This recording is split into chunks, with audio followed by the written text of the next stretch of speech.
Cette 19e édition de Kaftan est sous le thème musicalement vôtre.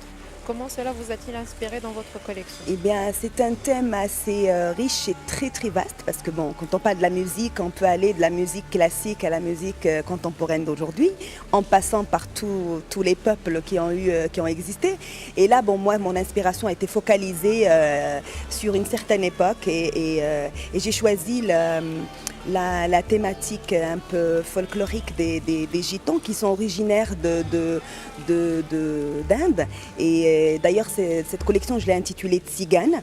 Ce sont des peuples qui sont venus d'Inde pour s'installer en Andalousie et donc ils se sont adaptés au rythme espagnol, mais ils cachaient leur danse, quoi, la danse tzigane. Et donc je me suis inspirée de cette danse-là, cette musique qui est assez rythmée, assez colorée.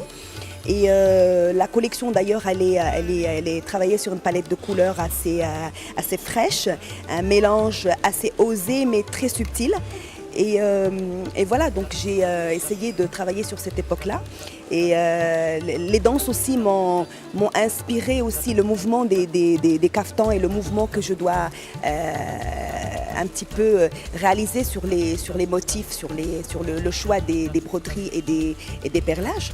Donc, pour ce qui est des matières, j'ai essayé d'utiliser des matières fluides qui ont de la tenue parce que ça correspond un petit peu à ces danses-là. Donc les costumes étaient assez fluides, colorés, mais qui avaient de la tenue, ce qui correspondait parfaitement à un kaftan marocain. Donc j'essaie d'adapter ce concept-là sur les kaftans.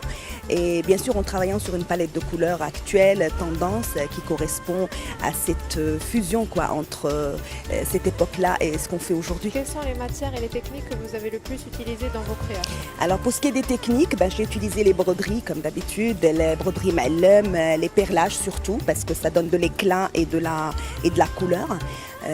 Donc j'essaye toujours de faire travailler toutes les petites mains, d'essayer de donner la chance à la broderie main des brodeuses, à la broderie Mallum, au perlage, pour essayer d'avoir une variété aussi dans le travail et puis aussi ouvrir le volet pour faire travailler tous ces métiers de la mode qu'il ne faut pas qu'ils disparaissent. Donc j'essaie toujours de faire attention à ne pas favoriser l'un par rapport à l'autre. Que représente Kaftan pour vous? La fameuse question de que représente Kaftan, Kaftan, écoutez, représente beaucoup pour tous les stylistes. Et donc c'est un très très grand événement qui est attendu une fois dans l'année, regardé partout dans le monde. Et puis il met la lumière sur tout ce que peuvent faire les créateurs d'une manière très très honorable. C'est un événement qui est très important pour moi et pour tous les stylistes. D'ailleurs, ceux qui ne l'ont pas encore fait, ils en rêvent et bon, j'espère pour eux qu'ils auront l'occasion de le faire aussi.